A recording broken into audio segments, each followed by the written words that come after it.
Tenemos el placer de recibir en nuestra entrevista central al doctor Pedro Ureña, cardiólogo, intervencionista dominicano, conocido por todos ustedes y por nosotros naturalmente, con quien vamos a conversar.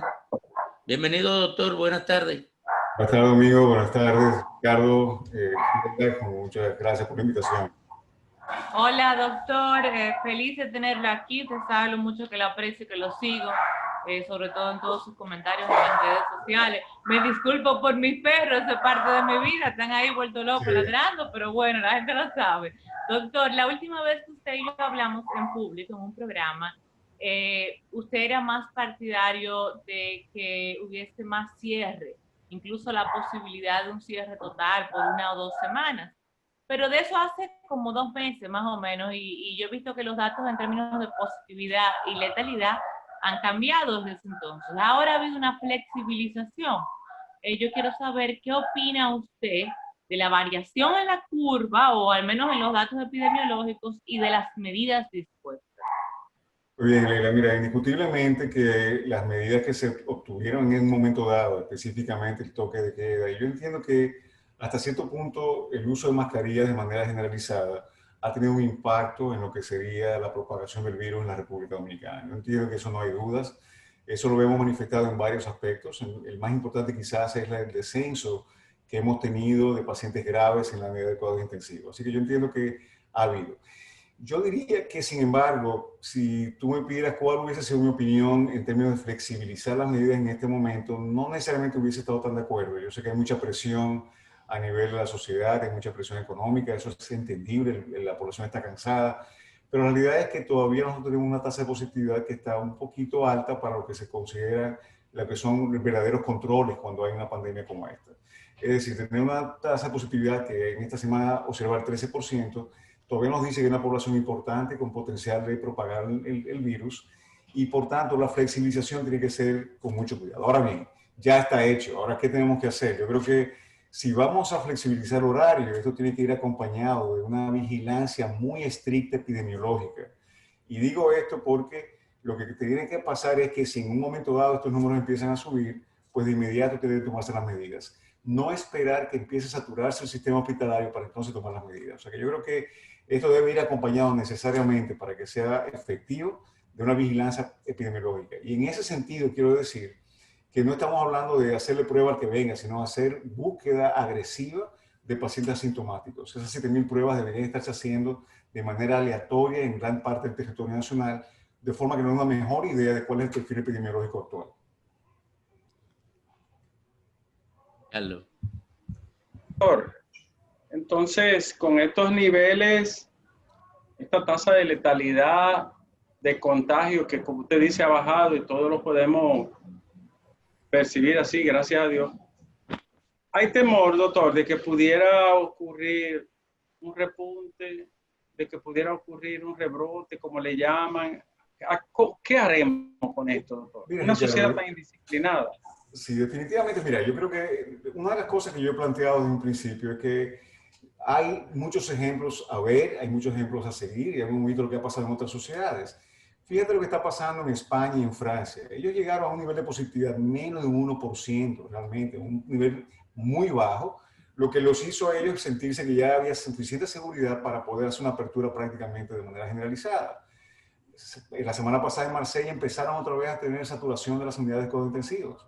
Estamos viendo de nuevo un rebote. Así que, claro que sí, lamentablemente siempre hay el riesgo, y por eso es que tenemos que ser extremadamente cuidadosos. Porque siempre he dicho, una pandemia en un país como el nuestro no es lo mismo que una pandemia en un país como España o como Francia. Lamentablemente los recursos son más limitados y tenemos que estar mucho más proactivos en lo que es la parte de prevención, búsqueda y detección temprana de la enfermedad antes de que pueda saturar. Así que sí, debemos felicitarnos al país. Yo creo que realmente hemos podido lograr hasta cierto punto un descenso, pero por otro lado, el mensaje de que todo está bien quizás en parte es responsable de lo que pasó este fin de semana. Tuvimos demasiados ejemplos de una población que sentía como que ya no tenemos COVID, y ahí es que está realmente el verdadero peligro de que podamos tener un rebrote y que entonces lo logrado hasta ahora tenga que ser echado hacia atrás de una manera mucho más dramática.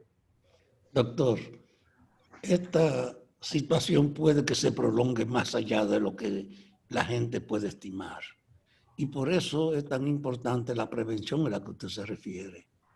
Intensificar el problema de la prevención en un país como este, que es tan frágil para las orientaciones, que sus conductas son desbordadas. ¿Qué usted cree que había que hacer para reforzar la conciencia de la prevención? Mira, don Juanpa, de hecho, ese es el gran punto. Fíjate, si tú te pones a pensar qué es lo que nosotros hemos hecho, vamos a decir, o qué es lo que se ha hecho como país que pudo haber impactado la propagación del COVID-19. Lo que único que se ha hecho realmente ha sido el toque de queda. Nosotros no tenemos autoridades evaluando locales para ver si se están respetando las normas. Nosotros no tenemos unas autoridades que están yendo a los restaurantes, a los sitios públicos a ver. Nosotros podemos darnos cuenta que lo único realmente que se ha logrado hasta cierto punto es el toque de queda. Realmente no ha habido, y el uso de mascarillas, como dije al principio. Así que realmente en las sociedades donde se han implementado normas estrictas, existen comités de evaluación, donde hay un seguimiento, donde hay un aseguramiento, vamos a decir así, que las normas se estén cumpliendo. ¿Qué debemos nosotros hacer aquí? Yo creo que debemos tratar de enforzar esos conceptos de distanciamiento social, de uso de mascarilla obligatorio. Yo creo que realmente hay que continuar con esa campaña de educación y lamentablemente tiene que haber penalidad.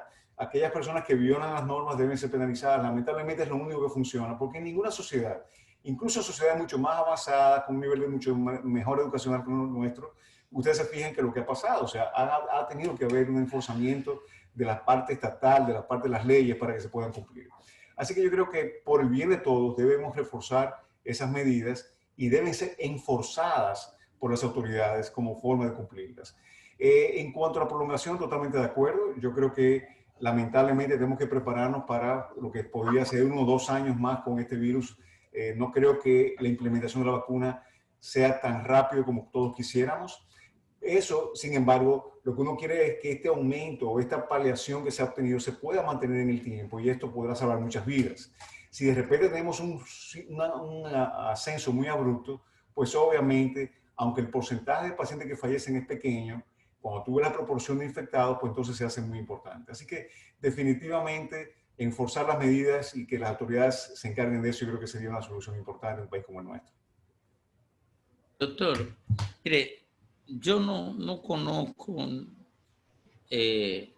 a profundidad el tema, porque este tema de los médicos, los epidemiólogos, pero sí en términos general puedo, digamos, auscultar las distintas variables que se asocian para determinar el crecimiento o reducción del virus.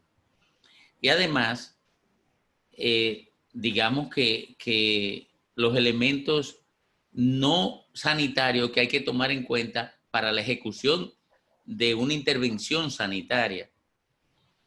¿Usted cree que todos estos elementos se toman en cuenta al momento de diseñar las acciones de prevención? Mira, yo entiendo, Domingo, y ahí tendría que ponerme en el rol de qué están haciendo nuestras autoridades, cuál es el plan, ¿no? No lo conozco en detalle, te puedo decir, pero quizás conozco lo mismo que ustedes, lo que hemos leído en la prensa.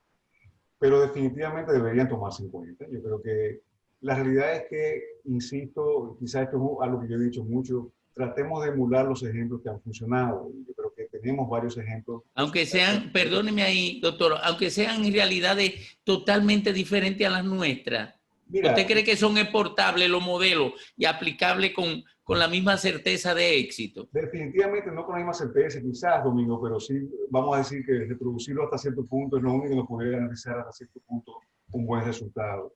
Y yo te diría que si nos vamos a modelos latinoamericanos que han funcionado, sí tenemos algunos ejemplos. Y yo creo que el caso de Costa Rica es un ejemplo, que tiene una sociedad mucho más organizada desde el punto de vista sanitario.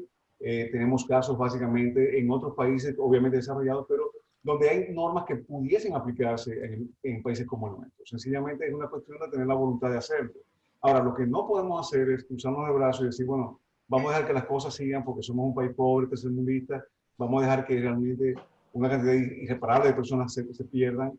No, yo entiendo que debemos tomar las medidas y las medidas deben ser tomadas con carácter, como decirlo así. Es la única forma de poder contener lo que es la pandemia del COVID-19. Doctor, una pregunta ya sobre la clínica. ¿Se tiene ya por lo menos la certeza de un tratamiento de sostén, si es que cabe, para el COVID, porque ha disminuido la mortalidad en el mundo entero, no solo nosotros. Hay países donde, por ejemplo, el estado de Nueva York, que era una catástrofe, y hay un control ya, casi no fallece persona, mucho menos casos de contagio. ¿Qué se ha hecho de nuevo o novedoso en la terapéutica o en el tratamiento de sostén, doctor? ¿Qué ha sido tan positivo? Bueno, lo primero, en el caso de Nueva York en particular, Ricardo, básicamente ellos han tenido una política muy exitosa de contención del virus, menos de un 1% de positividad, con medidas muy estrictas de distanciamiento social y enforzamiento de esas medidas que hablamos inicialmente. O sea que ese ha sido quizás uno de los mejores ejemplos de donde las medidas de contención realmente aplicadas de manera efectiva en un estado donde hay tanto hacinamiento pueden funcionar. Así que empezando por ahí. Ahora bien, en cuanto al tratamiento, sí, yo entiendo que se entiende un poquito mejor la patofisiología de la enfermedad. Hoy día sabemos que un tratamiento agresivo con antiinflamatorios y tratando de evitar una de las complicaciones que son los coágulos y la trombosis, pues obviamente tiene un impacto positivo en los pacientes hospitalizados. O sea, yo te diría que parecería ser que sí, que esto está teniendo un impacto. Sin embargo, hay algunos aspectos que todavía en la comunidad médica se rasca la cabeza en términos de por qué estamos teniendo menos mortalidad y pudiese ser que el impacto de las mascarillas en la carga viral tenga mucho que ver. Es decir, parecería ser que la menos carga viral tiene una menor tasa de infección y quizás mortalidad. Esa es una de las teorías. También se habla de posibles cambios a nivel de la agresividad del virus, porque no hay duda de que en el mundo entero se ha visto una disminución de la tasa de complicaciones y de mortalidad, no necesariamente de contaminación, pero sí de esos aspectos. Así que el tratamiento es de sostén. Lo que estamos haciendo todavía es de soporte. Los antivirales, lo único que han demostrado es que pueden disminuir los días de hospitalización. No hay todavía un antiviral que haya tenido un impacto en mortalidad. Así que antiinflamatorios, anticoagulantes y soporte es la terapia basal que estamos haciendo ahora en pacientes hospitalizados. Doctor, ¿qué podemos esperar con el tema de la vacuna, partiendo de los pequeños setbacks, los retrasos que ha tenido AstraZeneca, la de Oxford, que era la que estaba más avanzada de todas? ¿Hay esperanza? Sí, no, hay esperanza, definitivamente. Mira, lo que pasa, yo digo siempre, esto es un momento histórico, único en la humanidad. Nunca se había desarrollado una vacuna tan rápido como se ha hecho hasta ahora. Y nunca habíamos tenido una situación donde tuviésemos que de repente pensar en implementar una vacuna a nivel de toda la población mundial. Eso es algo que si tú te pones a pensar, o sea, la simple implementación de eso es uno de los más grandes retos que hemos tenido como raza, ¿verdad? Como raza humana.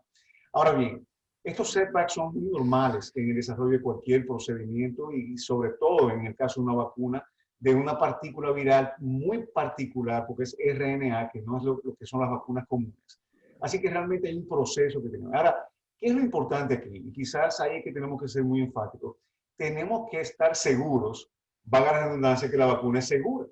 Porque recordemos que el 90% de los pacientes infectados con COVID realmente van a tener una enfermedad autolimitada.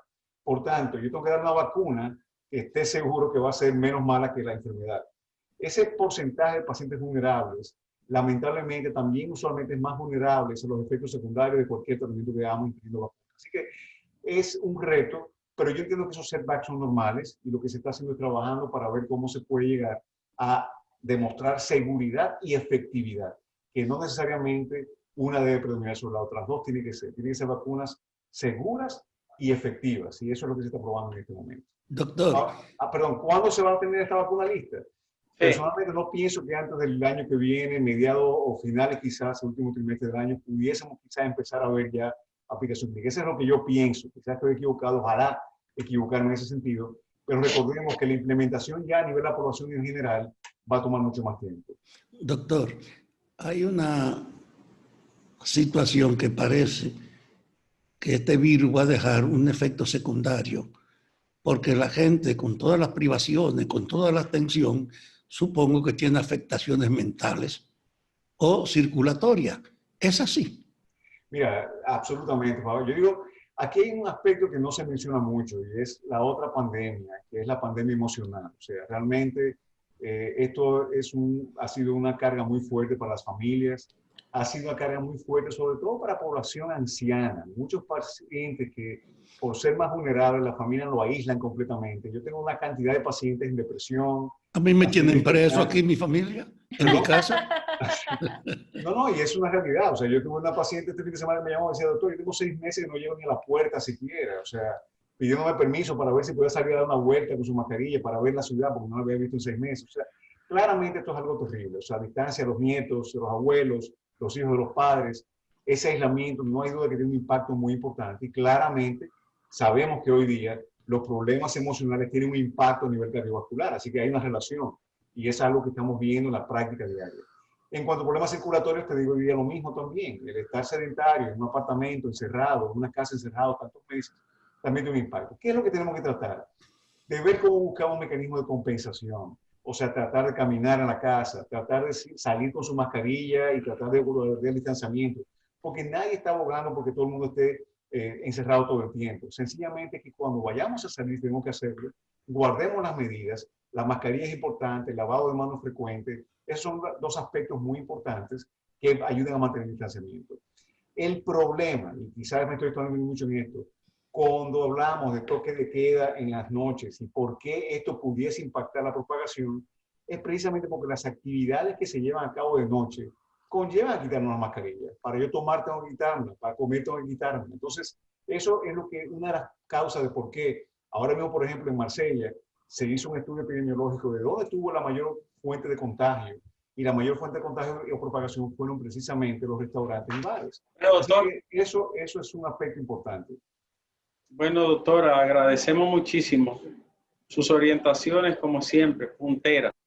Solo decir al final, yo creo que nuestra condición tropical ha influido mucho, como dicen algunas personas, y en varios países, creo que Cuba, la misma Costa Rica, aunque nosotros hemos tenido la peor parte, ¿no? Tenemos más casos y más muertos que todos los países del Caribe insular, y eso claro que es preocupante. Pero veo que ahora en estos días la Organización Mundial de la Salud hasta nos felicitó por el manejo también de esta fase. O sea que creo que hay optimismo, ¿verdad, doctor Ureña? Definitivamente. Estamos optimistas. Lo que tenemos que decir, mi mensaje quizá final sería no bajar la guardia. El COVID no se ha ido y hay que hacer entender a la población que todavía estamos en riesgo y por tanto debemos seguir manteniendo las medidas de cuidado y distanciamiento. Muchas gracias, doctor. Gracias a ustedes por la invitación. Gracias por su gentileza. Le manda muchos saludos, gente que le está escuchando. Dunia de Win. Ah, Dunia. Le manda saludos. Es simpático igualmente para ella. Un abrazo. Bien. Chao. Humberto.